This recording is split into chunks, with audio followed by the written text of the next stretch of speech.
If you could wait 1 more minute, then I'll be back. Of course.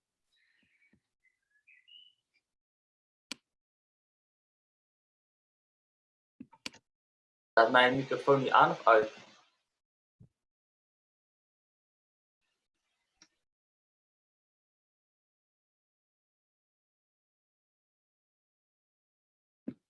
I think off during the lecture, and afterwards, if you want to ask questions, I think you can turn it on.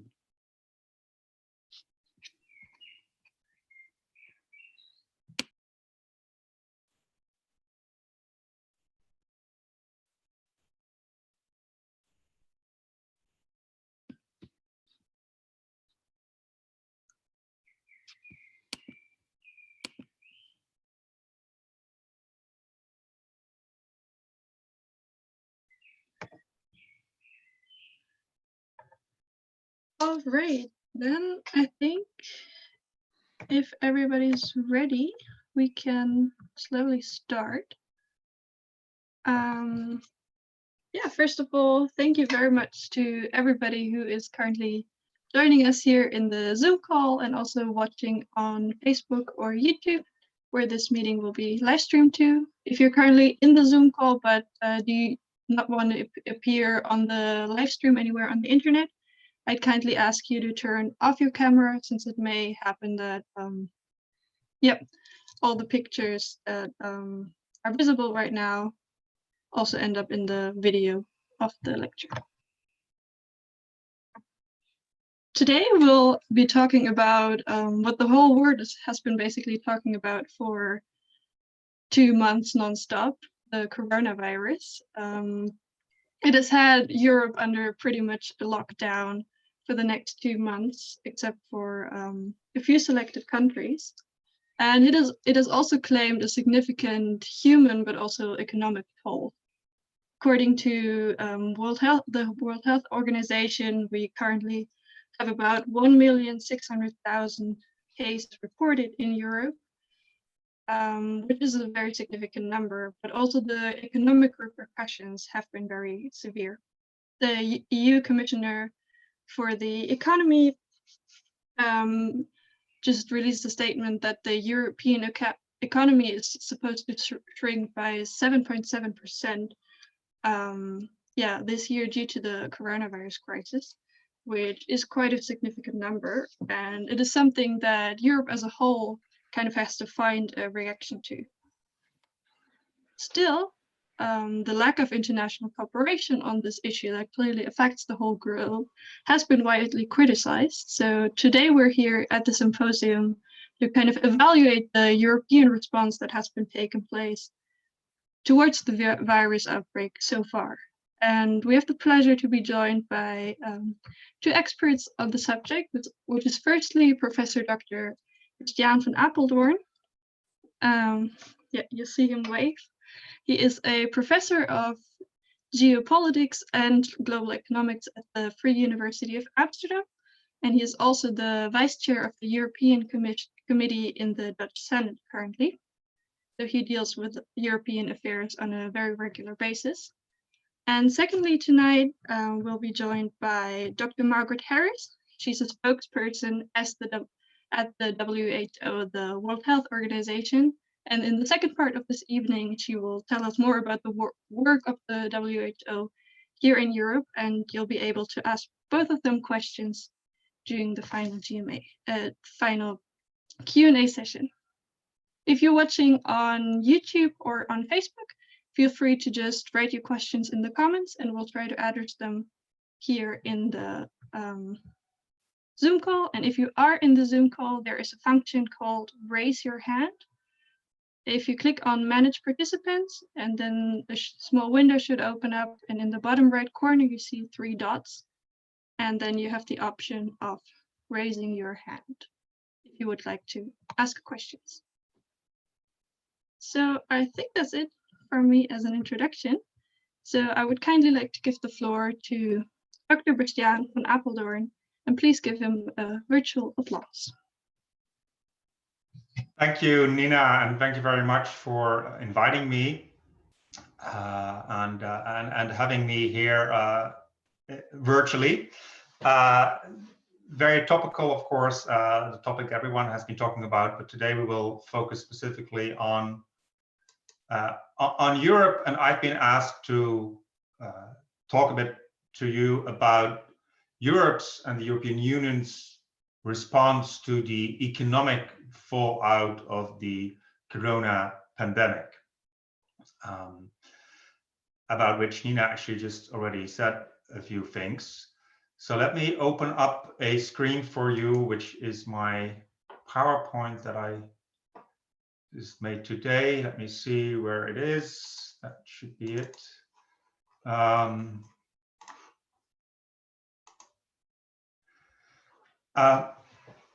And what has also been in the news then is the EU's response. And it has been argued that the EU has responded slowly and that it was insufficient. Well, whether the response is insufficient, we will discuss, but it hasn't really been slow, at least compared to the previous crisis, the Eurozone crisis and the global financial crisis.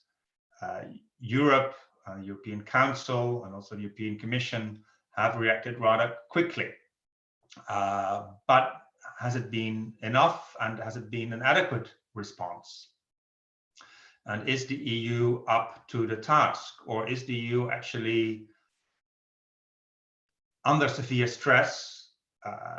Because not just under stress because of the health and economic crisis, but is the EU also under stress politically? Because some analysts actually fear for a breakup of the EU if it doesn't pass this current crisis, if it doesn't pass the test, that the challenge of this current crisis. So those are the things that I want to talk about with you tonight.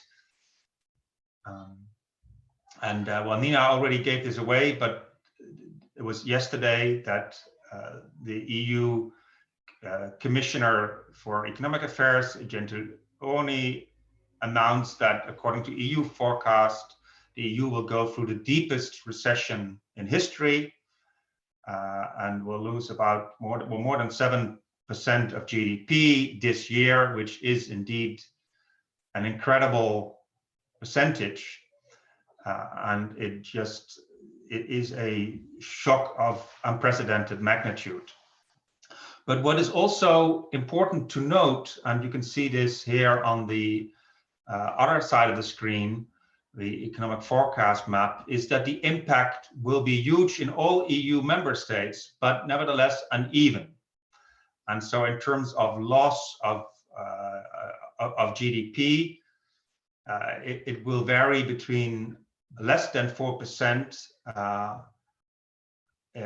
in some countries, such as Denmark and Austria, I think, and up to more than 9% in countries like Italy and Spain, and countries like the Netherlands, for instance, being a bit in between, still very high loss of economic growth of more than 6%. And there's an important point about this unevenness, and I will come back to it later on in my presentation. Now, why talk about the EU? Why should the EU be important here in the first place? Well, obviously, the coronavirus is by definition a global phenomenon. It knows no borders. This is actually a graph from the EU itself. And therefore, we should also aim for a global response. Many would logically argue, and maybe this is something that Dr. Harris will talk about later on. But the EU, of course, also here has some responsibilities, and we would argue if you deal with a phenomenon that affects all European countries at the same time, then logically you are in need of a collective response, and that is what we have the EU for, right? At the same time, we should also note that the coronavirus, both in terms of the health crisis that it has caused, as well as the subsequent economic crisis, again, has uneven effects for groups of people, poor and rich, but also for countries. So obviously, Italy, you see the picture here of the central square in Milan, has been very hard hit. So have countries like Spain and other countries have been less severely hit by the coronavirus. Nevertheless, all countries are affected, and we can only deal with this crisis together and collectively, many would argue, and I think they are right. So there seems to be a sort of logical task here for the EU, because the EU is there to deal with collective problems that cannot be solved or dealt with effectively at the national level. So what has the EU been doing thus far? This is an overview of EU initiatives or measures taken in response to the coronavirus. It's an infographic directly taken from the European Commission itself. I'm not going to talk you through all of these measures, but let me focus on the two at the top, which are important also when it comes to the economic response. First of all, this escape clause that has been triggered to allow exceptional fiscal support. What this means is basically the EU normally has very strict rules when it comes to government spending, the famous or infamous, notorious Maastricht rule that you cannot have budget deficits more than 3%. A rule that is very controversial among some economists that I personally also don't agree with. But anyway, it has now been put aside because now governments run budget deficits of 9 or 10% this year, and that is allowed for. What is also allowed for, which normally not allowed for, that's the other point on the top, is state aid. So governments with their spending give huge guarantees to businesses, such as the Dutch government to KLM, and other forms of state aid that normally are not allowed under the rules of the internal market, but temporarily they are being allowed. Okay, there's also other things that maybe Dr. Harris will talk about, supporting research, helping ensure the supply of medical equipment. But I have to say, this in practice, in my view, doesn't really amount to that much, at least when it comes to the supply of medical equipment. I in the Netherlands do not really experience that the EU is really helping here. And all of these things also do not involve necessarily a lot of money. This is more about rules rather than about providing funds. The EU does have a fund which is called the EU Coronavirus Response Investment Initiative. Again, it's for medical equipment. It's also to help small and medium-sized enterprises a bit. And 37 billion sounds like a lot of money, but in the age of Corona, it is not. We talk not usually about billions anymore, but increasingly about trillions. Certainly about hundreds of billions. So 37 billion is significant, but not a lot of money. Now, what else has the EU been doing, and what else has Europe been doing? So I'm going to talk a bit more in detail about the European response to the economic fallout of the corona pandemic. And as maybe could have been expected, we above all see national responses. So national governments are spending massive amounts of money in order to deal with the economic fallout of the corona pandemic. Bailing out the market, basically taking over of the market, bailing out firms, but also saving jobs by paying people salaries, etc., etc. And this involves both extra spending as well as guarantees, for instance, for companies or for insurance companies or whatever, as well as tax relief that businesses do not have to pay their taxes right now, but can pay them later. And these national responses, if you add it all up, and I don't know the exact figure, and also it changes all the time, but it runs in the trillions of euros in terms of state intervention, basically. And that's massive. Also, if you compare it to the response to the financial crisis and the euro crisis, the fiscal response, that was less. But again, what is noticeable here and what is important is what I would call the unevenness of the response. So Germany, only in direct fiscal stimulus, this excludes the guarantees, spends an extra 346 billion euros in response to the corona crisis. And this compares to Italy spending only 16 billion euros in direct fiscal response. I know that Italy is a slightly smaller economy and country than Germany. It is not that much smaller. It's is pretty big. And so the comparison, I think, is stark. And this arguably is also part of the problem, or what some see as the reason for a European collective response, because of the fact that different governments have different abilities in terms of responding to the coronavirus pandemic. Now, if we then look at EU collective responses, what has happened? Well, you maybe remember the very long night of a teleconference of the EU or the finance ministers of the Eurogroup, in which they tried to negotiate a deal, a rescue package, and then they failed. And certainly in the press, we could read that this failure was largely due to a Dutch no, the Dutch blocking it. Here we see Wopke Hoekstra, my former colleague from the Dutch Senate, in conference with his ministers, and basically they couldn't agree. So there was a lot of acrimony, there was a lot of tensions, and it failed. But then they had a rerun, they had another meeting, and then they did reach an agreement, which was later on also adopted by the European Council, that is the heads of state and government. And this is, one has to say, at least on paper, a very considerable rescue package, although it still is dwarfed by the amounts that national governments spend, but it's a package of around 540 billion euros. This was the deal reached at the end of April. And it consists of several elements. Important here is the support that states can apply to at the European Stability Mechanism that was actually founded previously after the Eurozone crisis to bail out countries like Greece. But now countries can apply for support there for actually immediate, to support the immediate consequences of fighting the immediate consequences of the corona pandemic.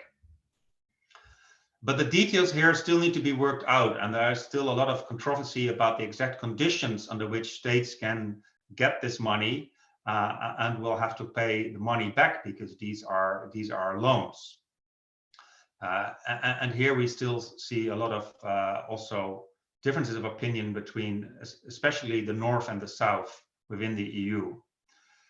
What also has been announced, but it's still, I would say, a rather vague plan only, has been announced by the European Commission and agreed by the European Council before, is what is called an economic recovery fund, which would work through the EU budget, where money would be raised, and then again loans would be provided, or gifts, and that's what part of the controversy is, or discussion is about, to countries in need. And von der Leyen, the Commission President, has talked about raising up to 1 trillion euros through this recovery fund. But a plan still has to be developed, and we have to wait and see what actually comes out of it. And again, governments do not agree about how this plan should be worked out, and under what conditions money should be given to those countries who need it.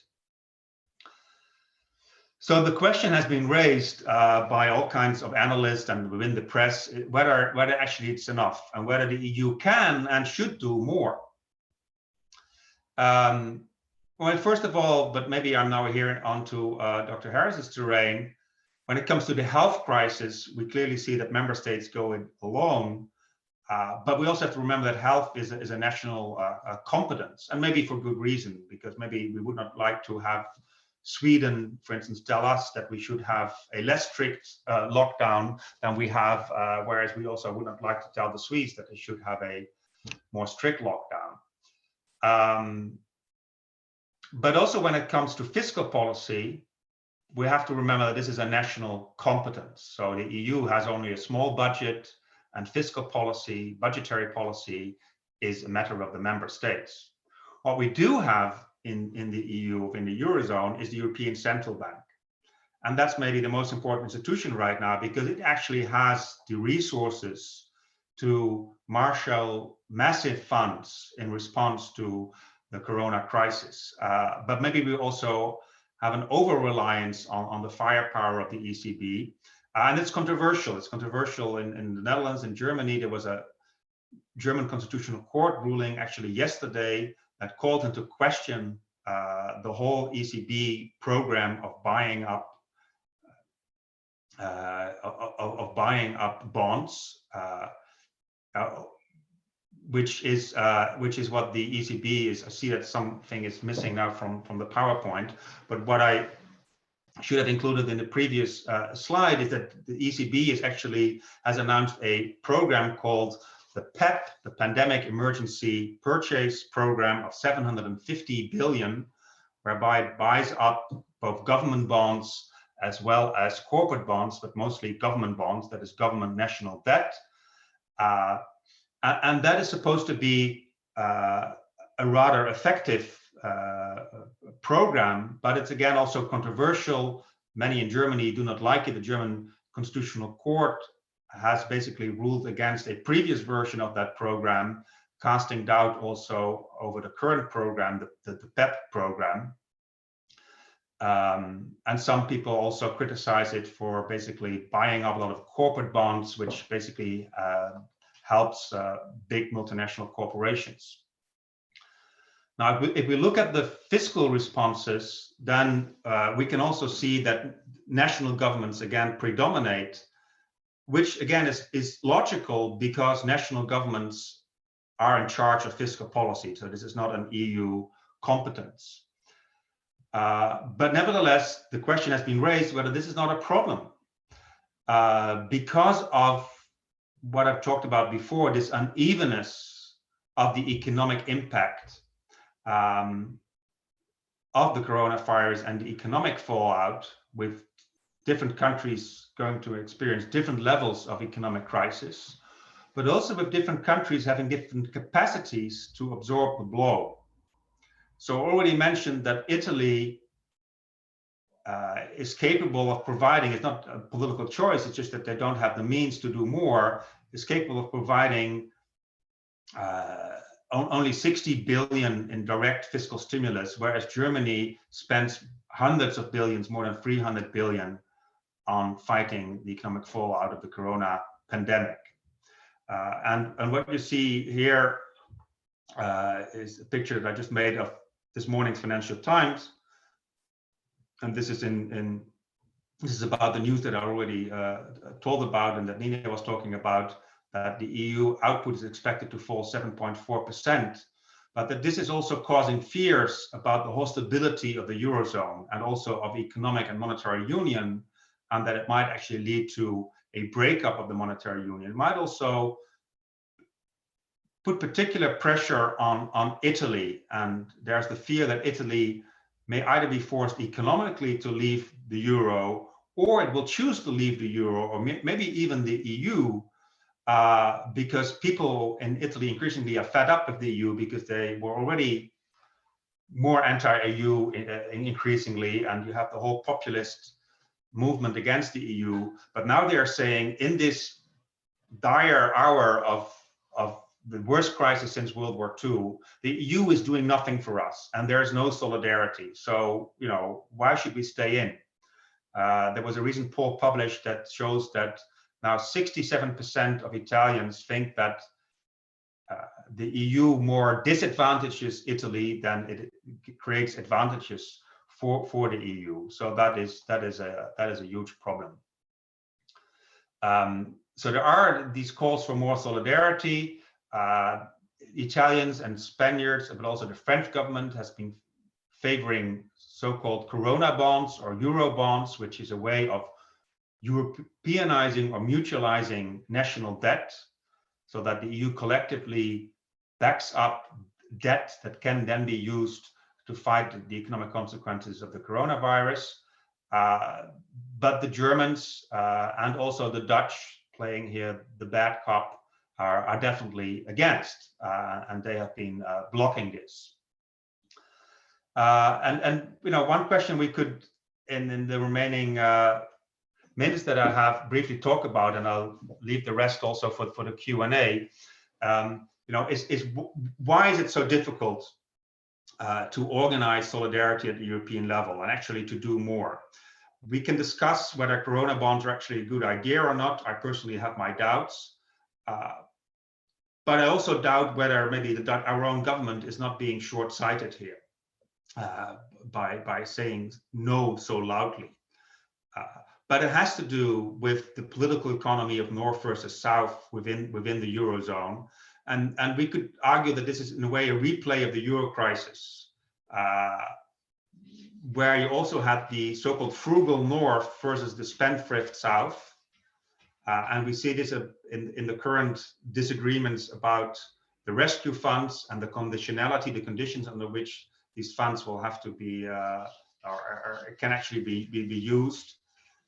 And actually, we have seen this all before. Also previously, the South was blamed for overspending, and therefore we are now saying, well, these governments, like the Italians, they just have been spending too much, so why should we now give them our money? And again, these are familiar arguments, but critical economists have also pointed out that actually the Euro crisis was not caused by this overspending. And this is actually a wrong view, but nevertheless, it remains a popular view amongst European governments, this myth of fiscal indiscipline. Now I'll skip this, but just to conclude, I think what also plays a role here on the part of governments like the Dutch government is a fear of Eurosceptic voters and of populist opposition who are Eurosceptic or even anti-EU. Recently, it was on the news also in other European countries that our Prime Minister Margaret Harris here met a truck driver or a worker in a harbor, I don't know exactly, and who was saying, please don't give the money to the Italians and the Spaniards. And then our Prime Minister responded, no, no, no, we won't do that. So, you know, that is also what is going on. Arguably, there are also real concerns about national sovereignty or democratic legitimacy. We could Europeanize everything, but, you know, do we actually have a European democracy to support that? One could doubt that.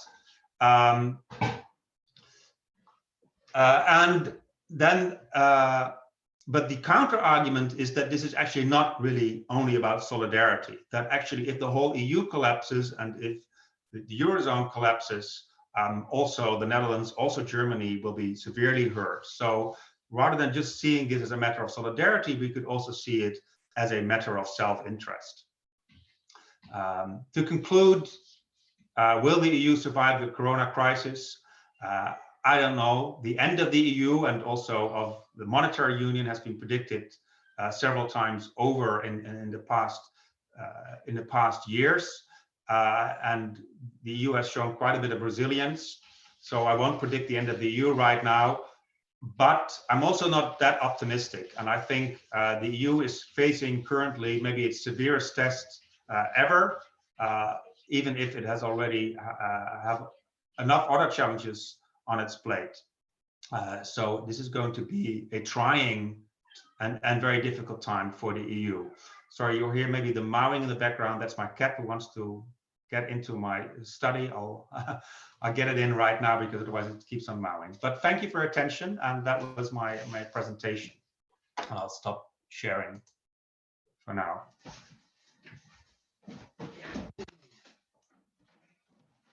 Sorry, and that was the cat.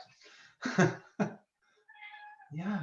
Yeah, thank you very much for this insight into how the European Union is challenged by the coronavirus. And I think it's especially very interesting to make all the comparison to the financial crisis that has been there before, to the other issues that the EU has faced before. Is there anybody who has a question that is directly related to what Professor van Apeldoorn just said? We'll also have time for a more extensive Q&A at the end. But if there's anything you'd like to ask right now, if you're in the Zoom chat, please raise your hand.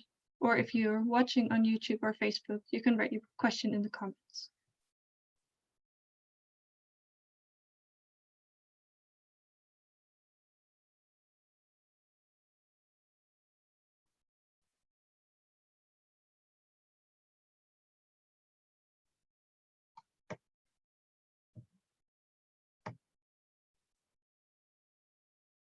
Yeah, I was wondering, Mr. Apeldoorn, We see that, for example, the Netherlands is a very dominant country in the discourse, I would say, or in the debate currently about Corona. But you hear very little from, for example, countries as Belgium or Denmark, who would sort of be in the same boat, I would say, as the Netherlands. Why is the Netherlands so much stronger when in the debate than other countries of comparable size? Yeah, thank you for the question. I mean, different countries have different positions. So in a way, Belgium is more of a southern country rather than a northern country. What is, I mean, this has partly to do with countries that are so-called net payers to the EU and those who are who get net sum from the EU. Although this is maybe also the wrong frame, because arguably the Netherlands and also Germany, they profit more from the internal market than some other countries, and also have profited a lot from the fact that there is a single currency. But the argument is that, that is made by, for instance, the Dutch government, is that the Dutch government is one that, you know, is not overspending, is keeping its budget deficit below the Maastricht 3% rule, has been bringing its national debt below the Maastricht rule of 60% of GDP, and that other countries have not been doing this, including Italy, including Greece. Partly this is factually not entirely correct. I mean, it applies to Italy, it applies to Greece, but it doesn't apply to Spain or Portugal, for instance, which actually ran budget surpluses, at least before the global financial crisis. But for instance, Belgium here has a different position. So Belgium is a country that also has a higher national debt, and it's also much more pro-European, and historically has been for a number of years. So it favors a much stronger European integration, supranational. Basically could say, you know, without the EU, Belgium would be even more likely to fall apart. And so it's very pro-European, and therefore it favors a European approach, whereas the Netherlands, certainly in the past 10 years or so, has become, as a whole, more US skeptic and wants to hold on more to its national sovereignty. Sorry, I need to close the door again. Could you still zijn? Sorry, that was my daughter with some friends distracting me, but thanks for the question. I hope the answer is clear.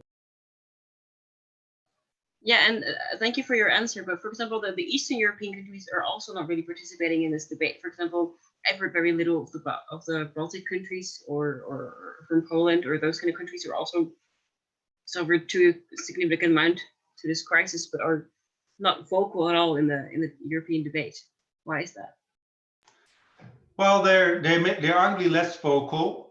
It maybe also depends a bit on where you are in Europe. I mean, here we maybe, you know, we read the Dutch news and follow the Dutch media, as well as basically English language media, and I'm sure that in Eastern Europe this is also different. So we are maybe sort of also biased in our perception.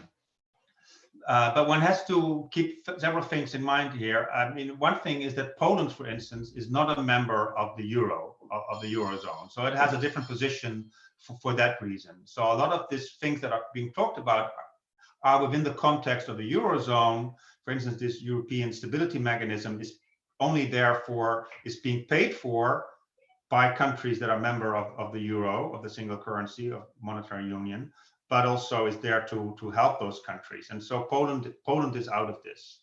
And this applies to a number of Central and Eastern European countries as well. Those who have joined the euro in Eastern European countries, like the Baltic countries, they're just too small. They're insignificant economically and politically compared to the Netherlands.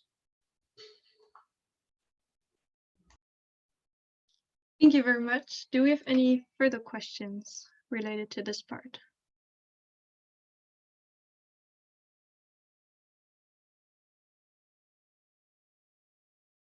I don't see any right now. So if something comes to your mind afterwards, please just keep it in mind for the final Q&A. And then thank you very, very much, Professor van Apeldoorn. And we'll move on with Dr. Margaret Harris from the WHO. Good evening, and thank you so much, Professor von Apeldoorn. I've learned so much. This has been great. My topic is huge, and when I have a huge topic, my answer is to keep it very simple. So I'm going to just talk for about 10 minutes to give you lots of time to ask questions, because I do find in these forums, you're more interested in asking me questions than having me burble on for a long time. And I don't have the benefit of some lovely PowerPoint slides, unfortunately, so you're just going to have to look at me. WHO, there's a lot of confusion about what the World Health Organization is there to do and what it's all about. We've got a very, very broad mission. Our mission is the attainment of the highest standard of health for every person on this planet, health and well-being. So how do you achieve that? Well, it was established after the Second World War. It's an organization of member states. Every member state, 194 of them, has an equal vote. Doesn't matter how rich they are, how noisy they are, how powerful they are, everybody does have an equal vote. But this makes it a little bit complicated because we make our decisions by consensus. So we are governed by the member states. They tell us what to do. We, the Secretariat, I mean. So what do we do? How do we protect health? A lot of it is about science, is about identifying the best science from around the world on all the things that affect your health. So what is the best way to give birth? What is the best form of exercise to protect health? But also increasingly in this century, our job has become more and more to identify emerging infectious diseases, emerging threats to human health, because we have found in the last 20 years, more viruses have jumped from the animal kingdom to the human kingdoms than we have tracked in the previous 100 years. Obviously, we've really only known about viruses for less than 100 years, so we don't know what was happening before, but certainly the signals we're getting are that the animal kingdom, our encroachment on the animal kingdom, the way in which we are, we would say, abusing animals, but certainly the way in which we are abusing the environment that animals live in means that we are putting pressure on nature. And one of the responses is for viruses to jump into the human population. We've seen this with much larger yellow fever outbreaks that are happening in urban settings. We had a huge Ebola outbreak in 14, 15, 16, which was again in urban settings. We hadn't seen Ebola in large cities. We'd only seen it in very remote forested areas. So all these signals indicated to us that there was a growing threat to human health. What happened with the coronavirus? We have a system called the Epidemic Information Service, where under the international health regulations, which were promulgated, which were formulated after the SARS outbreak in Hong Kong in 2003, these international health regulations tried to get countries not to be nervous about providing information about a threat. In the history of human history, go back to Roman times, countries never liked to admit when something nasty was going on. The tendency is to keep quiet about it and not to be comfortable about others knowing. So the International Health Regulations 2005 were developed in order to encourage all countries, all member states, but countries beyond our member states, it's open to all countries, to share information about anything going on, anything that could be of pandemic potential or a threat to human health. So this could be, say, radiation spills, chemical spills, anything that we need to know about in order to help the country affected respond, but also the countries nearby, or if it's something like the coronavirus, the entire world. So what happened with this one? On December 31, we began to get chatter through this Epidemic Information Service. We have teams of people who are always on, who are always listening to the media, listening to social media, listening to a site called ProMed, where people post information saying something going on here, something going here. Now we get signals, we call them, every day. We have a meeting at 9 o'clock every morning in the emergencies unit, which is the unit I work in. And the first thing we have is signals. So we say sort of signals about an unexpected infectious fever somewhere in the middle of Africa, or dengue fever happening in the Pacific. And we first got signals on the 31st of December. It was interesting because it came from a lot of different sites, from ProMed, from the media, and there was a lot of information about a posting that had happened in Wuhan where they put up information that there'd been a cluster of unusual pneumonia, atypical pneumonia. They knew it was pneumonia. The people they were seeing were very sick. They couldn't work out what the causative organism was. And I remember it well, actually, because I actually heard about it on January 1 when I was with a colleague who started getting messages. And we looked at each other and said, yeah, is it just another cluster or is this something more? And we both said, sounds like SARS from Hong Kong. And sure enough, within a few days, it was pretty clear that it was showing that pattern, that it was something that was identified in a hospital, was likely to infect healthcare workers. So we started to put out guidance saying, this is how you protect yourself. This is how you prevent transmission through what's the now famous droplet precautions. That's keeping your hands clean, making sure you don't touch your mouth, nose, and eyes, making sure that you cover your mouth whenever you cough or sneeze, and making sure that you keep 2 meters from everybody else. And of course, we're now all very familiar with what the ramifications of all that is. And the other very interesting thing about this time, and shows the change, the extraordinary technological change that's gone on in East Asia, by the second week in January, the causative organism had been identified by electron microscopy in Beijing, but even more crucially, the genetic sequence had been identified. So that was on the 12th of January. It was shared with us, but it was also published worldwide so that everybody from that point on could develop a test. And the first testing kits that we evaluated and pre-qualified actually came from German manufacturers. So that was Europe's first involvement as such. And as a result of that, then we could begin to test, and we could see that there was a lot of infection in the community, particularly in Wuhan. And then we could see that the outbreak began to accelerate, and that this was a highly transmissible virus. And at that point, that was January 30, we declared it a public health emergency of international concern. And that's our highest level. That says to the world, we have the most serious, we have a threat. It's usually an infectious disease, but it can be something else, a threat to the health of the entire human race. However, and interestingly, it was recognized very much in East Asia how serious a matter this was, because they'd had experience of SARS in 2003. They had seen what that could do to their society. They understood how overwhelmed you could get, how rapidly. South Korea had also experienced a very large MERS outbreak. That's the Middle Eastern Respiratory Syndrome, which is more commonly found in the Gulf states, in Saudi Arabia, but had been imported to Korea by a business person in 2015. And they had a very, very large outbreak.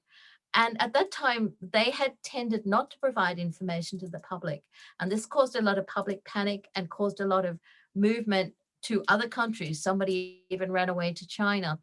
And that lack of transparency actually led to a much bigger outbreak. So it was very interesting to see that the Koreans changed their tactics completely. And by changing their tactics and being very transparent with their population, they were able to control their outbreak very quite quickly. Nobody's out of the woods yet. Nobody can say it's all over. But it was very interesting that East Asia did apply the things they learned in 2003, or in Korea's case, in 2016. So what happened in Europe? Europe has not had that experience.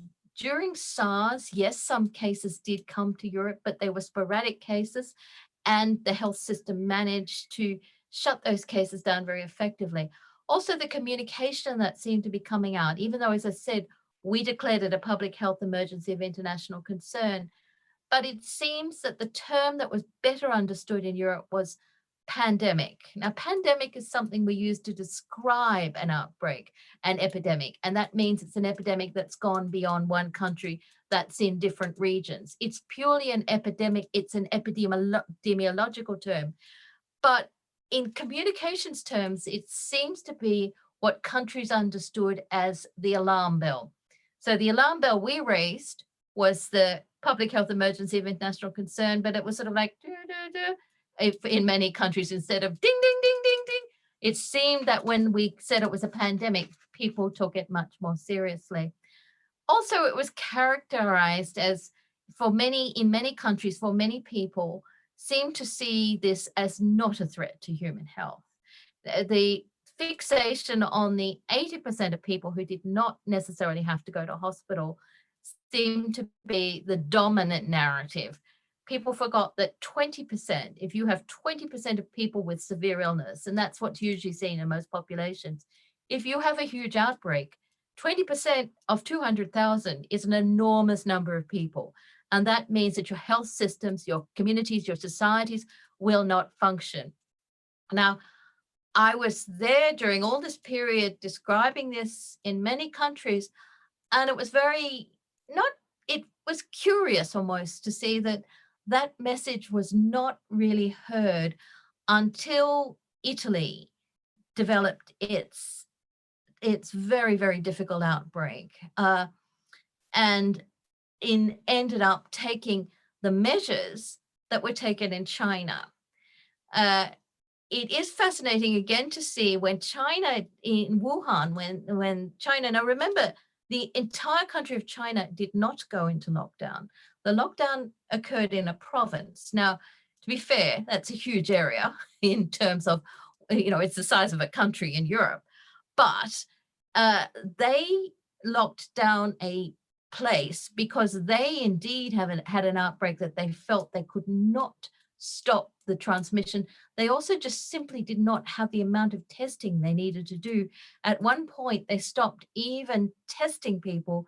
They simply relied on case definition, said, okay, on the CT scan, this looks like coronavirus, because they had run out of testing. And so they did go into lockdown to simply stop people moving, to do their best to stop the transmission. But what has also been forgotten by many of the authorities who've gone to lockdown is that the other thing that worked very, very effectively in Wuhan was excellent contact tracing, was bringing in armies of people, teams and teams and teams, to ensure that absolutely everybody who'd been identified as potentially exposed was quarantined and was followed daily and was isolated and kept from others. And that is how you break the chain of transmission in this kind of, with this kind of pathogen. So interestingly, in Europe, when the level of transmission went from clusters to community-wide transmission, this often happened in countries that had decided not to test. And now, not every country. There is very clear examples in Europe where testing was widespread, and in many of those countries, they have managed to slow or stop their transmission earlier than other countries. But interestingly, most countries in Europe decided that the startling thing that was done in China, the really sort of so startling, many of us thought it couldn't possibly be done in Europe. Most countries went for the lockdown with all its social and economic ramifications. And so anyway, I could go on forever, but the other thing I wanted to say was, we were saying, has Europe responded well? I think it came initially, there was some disbelief, there was not an understanding of what a serious threat faced humanity, but Europe has really rallied. And we've seen this very much with the work towards developing a vaccine, and work towards not just developing that vaccine, but ensuring it can be produced and distributed equitably, because this is going to be the next big challenge for us all. We will get a vaccine candidate. We've got 100 candidates being worked on now. The research in human volunteers has started. So we will get to a stage much more quickly than we've ever got before of knowing whether that we have vaccines that work. But the next question is, who gets it? You've got to produce it. It's going to take an enormous effort to produce it, an enormous amount of money, but then also to maximize the safety for all of us, we have to work out who should get it first and how it can be distributed. It should not, the questions around that should not be about who's got the most money, who's got the loudest voice. It should be, who do we need to vaccinate first and how are we going to do that? And Europe has really stepped up to the plate on this. So there's an initiative called the ACT Accelerator, which is coronavirus tools being accelerated. And this is an initiative of the European Commission. The major European leaders have got together, but they've also widened it. They're bringing in leaders from the rest of the world. And there was a very large event on Monday where a pledging event to ensure that this could be funded began. And I'm just going to end there on that particularly happy and positive note.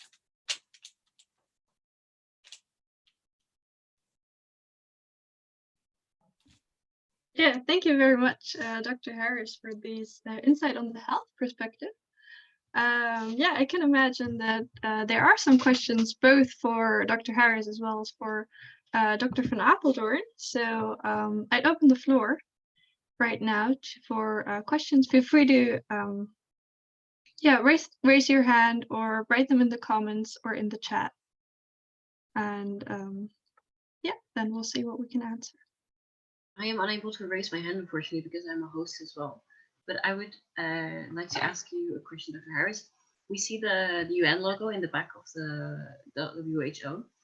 And we, of course, are the Dutch United Nations Civil Association. I was wondering how the cooperation is between the WHO and the UN. Is that like, are you like a sub-organization, or how independent are you from the UN? Yeah, we are the UN's health agency. So we are part of the UN family. We were actually set up in 1948 when all the other UN agencies were set up, though actually we nearly didn't exist at all because, you know, talk about the politics in health. There were significant political powers that didn't want to see a World Health Agency at all. They wanted to keep these as national organizations. It was a couple of doctors who'd come as interpreters, can you believe, for their delegations, because they came with, one was Chinese, one was from Brazil. They came because they were the only English-speaking people in their countries, and they were sitting together and saying, how come they're not having a health organization? So it was almost serendipity that we exist.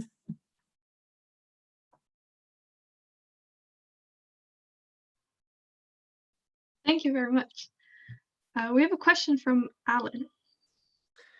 Yeah, I wanted to ask because, like, I saw a little bit of a parallel between the confidence in the EU going down and in the US, we saw Trump threatening to withhold money from the WHO because he says that they didn't approach well the crisis.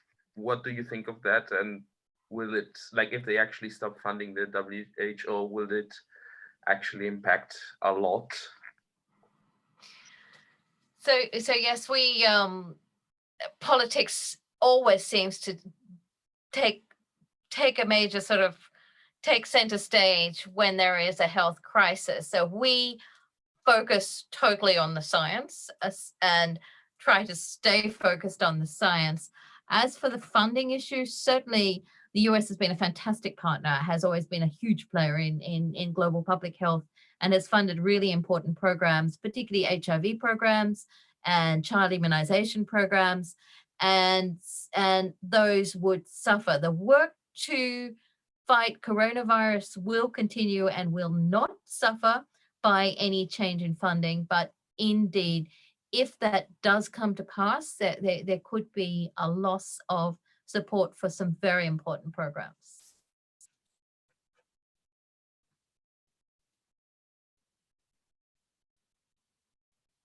Thank you. Are there any further questions? I have a question, maybe. How can a question? How can a country enter the WHO? Because I know there's been some question about Taiwan entering WHO. So wondering what the procedure is for entering a country entering WHO. Sure.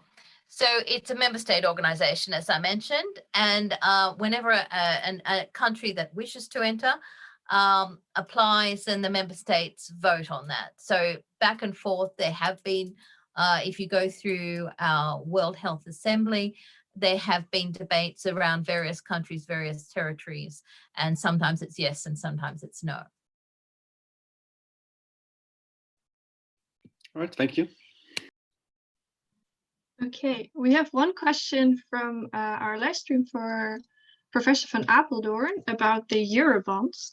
And somebody is asking, what are the benefits of the Eurobonds for EU member states? Yeah, thanks for the question. I think, well, basically the idea behind Eurobonds are as follows. So currently each member state of the Eurozone issues its own national debt. So you can buy Dutch bonds or government bonds or German bonds or Italian bonds. And so those bonds are guaranteed by those member states, by national governments. So the Dutch government, for instance, issues debt. It could be either Dutch citizens or German citizens or Italian or American or Japanese citizens or Chinese citizens or firms that buy these debts, pieces of debt, these bonds. And then the Dutch government pays an interest over these debts. Now, since different governments have different financial positions, and some governments are more in debt than others, and some have more fragile economies than others, which, by the way, often has to do not so much with their fiscal position as with the fact that some countries have a huge trade surplus, like the Netherlands and like Germany do, and therefore they have a strong export position, whereas other countries tend to have more of a trade deficit. But anyway, because of this, different countries have to pay different interest rates over their national debt. So the interest rate for the interest rate on Italian bonds or Greek bonds, it's higher than for Dutch or German bonds, that is pieces of national debt. Overall, currently, the interest rate is very low, and actually, when it comes to German and Dutch bonds, for some type of bonds, the interest rate is even negative. That is to say, currently, the Dutch government can borrow money for free. We often hear, we have this this public information ad in the Netherlands, you know, borrowing costs money. And we are being taught that, you know, you cannot borrow too much money because you have to pay back later the money and you have to pay interest. So be aware of that. But actually, we are now living in an upside down world for reasons that I won't go into now, because that's maybe not a lecture or a presentation or a topic. But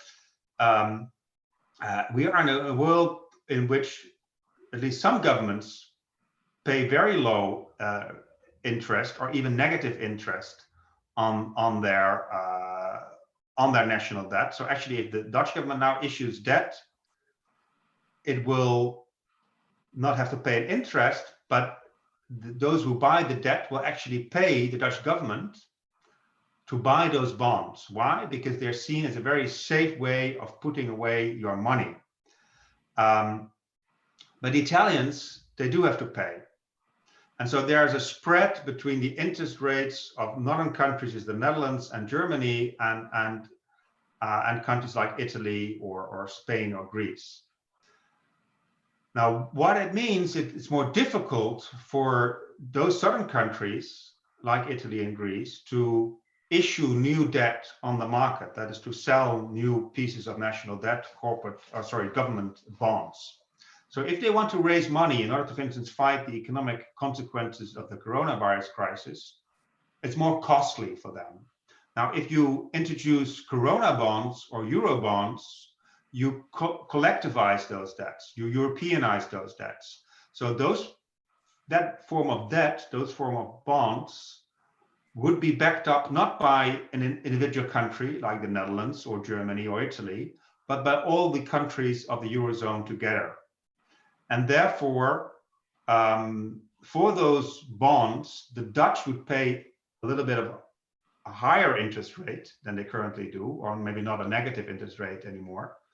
But the Italians would pay significantly less because investors would have more trust in those bonds, because they would think, oh, it's not the Italians we are lending to or who are borrowing from us. No, it's all of the Europeans together, including the Germans and the Dutch, who have a more solid financial position. And so the advantage is mainly for the weaker countries in that respect. But the idea is that this is a form of solidarity in which you actually create a common pool of European debt, from which then all European countries can make use of. But then countries like Italy or Spain may have more use of it or more need of it than a country like the Netherlands. So that's basically the philosophy behind it. The objection by many, including the Dutch, is, well, for those reasons that I explained, but also the argument is that if you want to have common bonds, you will also eventually need a bigger common budget to back up those Euro bonds. And this implies more transfer of power from the national level to the European level, which many people dislike. So that's also what part of the controversy is about. But it would actually be a way of also strengthening the euro and create more stability for the whole Eurozone, which would be the advantage, not just for the Italians, but also for the Dutch. Some people argue that if you want to keep the single currency for the future, you need something like Eurobonds. So that's what the discussion is about. It's very interesting. I think Mr. Apeldoorn has to leave in a couple of minutes. That is why we'll have one question that is addressed to both speakers now. Matthias asks to either of the speakers, where do you see the state of affairs being in 1 year's time? So we'll do a little bit of predicting right now. Maybe we'll start with Dr. Harris and then Dr. Van Apeldoorn. Okay. 1 year's time, this virus is still going to be with us. There's no doubt about that. The question is, will we have learned to live with it? Will we be living in a new norm, the new norm we keep talking about, where we've improved our personal hygiene? We really still commit to hand hygiene. Have we learned to socially distance? Have we been able to give ourselves better office space? Can we telework more? Can we use the meeting methods like we're using now more often? Not consider them a novelty, but the best way to be meeting more often. Will we travel less? These are all the things we should be thinking and planning to do for the next year. Yes, we are, if everything goes the way it's going, and thanks again to the ACT Accelerator initiative by Europe, yes, we are likely to have a vaccine, but it may not be everywhere. It may only be in certain groups.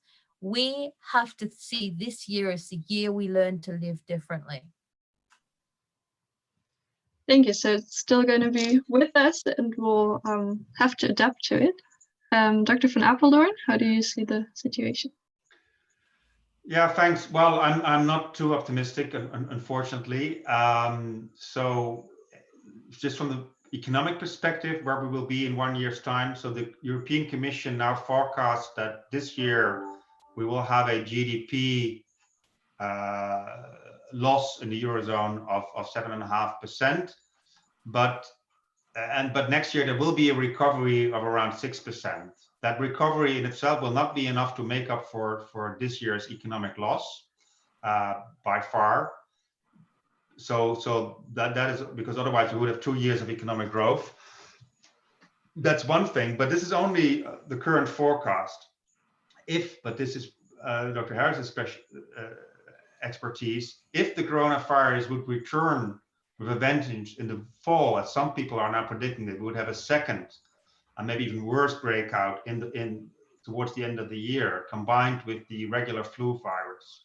If then countries are forced into another lockdown, the economic fallout will also be significantly worse. Secondly, there is a real risk that, the previous crisis was a crisis that started out with the banks, and the banks behaved irresponsibly. It was a financial crisis that then affected, or if I can say, infected the real economy, and then affected all of us. This time around, that started out as a health crisis. Then it becomes now an economic crisis, which also will have negative health effects, by the way, and produce a social crisis. But the crisis is in the real economy. It's in production. It's with firms that are being closed or forced to close, that might go bankrupt, that will lose or are losing their business, have lost their business. But the financial system is still also very fragile. Not all banks are that stable and sufficiently capitalized. So it may turn, there's a real risk. The IMF has also warned against this, that the economic crisis will turn into a financial crisis. And then we are in real trouble. Finally, returning to Europe, I described this imbalance between the North and the South, and the unevenness of the economic effects and the different capacities of states to respond. So Italy has much less fiscal capacity to respond to the crisis than the Germans, for instance, do. And I think this does call for more of European solidarity. And I'm not sure whether that actually will be provided. And so I do fear that there will be an increasing divergence within the EU, and also rising political tensions because of that. So, maybe if governments get their act together, and maybe if we will have a vaccine early next year, we will be looking towards a recovery of the European economy, and the worst will be behind us. But there's also an alternative scenario, unfortunately, in which the worst is yet to come anyway economically. That will be this year, but it may last into next year, into 2021, and we might be heading towards a real sort of global depression. It's not a certainty yet, but it's a possibility, unfortunately. Okay, thank you. Yeah, an interesting scenario to consider. But I think we can agree that we'll probably have to deal with the repercussions of this for a very long time. I think, if I'm informed rightly, Professor van Apeldoorn has to leave us at this point. It's still going to be possible to ask questions to Dr. Harris, if that is okay. I'll have to go fairly soon too, though. All right. So then maybe we'll take one last question from Elena, yeah. and then we'll call it a day. So thank you very much, already, to Professor van Apeldoorn. Okay, bye-bye. You're welcome. Thank you. Bye. Bye. Thank you. Yeah, my question was actually for Professor van Apeldoorn, but I guess I'm going to switch the question then for Dr. Harris. I'm a medical student, and I'm really interested in if the European Union had a more supranational structure to deal with health issues. Do you think that the approach to the corona crisis might have been better? It's a good question. We have a supernatural structure, a national structure with WHO. The question is, would each country have listened to it? Would they necessarily have responded uniformly? Would we have seen the same thing where countries really weren't convinced that they should go into testing, tracking, isolating early? Because those are decisions that are human resources decisions, financial decisions, big planning strategy decisions.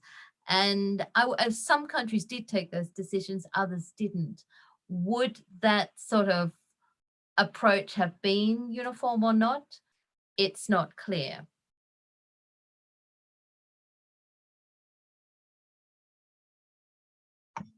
All right, so I think we'll see what the future brings regarding this. Yeah, there's both ways for more cooperation, but we might actually also just see countries retreating back into more patriotic and nationalistic behavior. So that remains very interesting. Then I'd like to also say thank you very much to Dr. Margaret Harris. Thank you for taking the time and joining us tonight. Very nice to meet you all. Yes, thank you. And thank you to everybody who asked questions. And thank you for joining us tonight, watching us on the live stream. Feel free to stick around to just join the conversation. But the intellectual part would be over now. If you're interested in more lectures, next week on Monday, we'll have one upcoming by the mathematician, Dr. Stefan Bastiaan. He will talk about calculating humanity, how mathematics is influencing our everyday life. And the Monday afterwards, on May 18th, we will have a lecture by Michele Riccardi, talking about financial crime and money laundering. So I hope to see you at one of those events, and feel free to stick around here in the Zoom call. Thank you very much.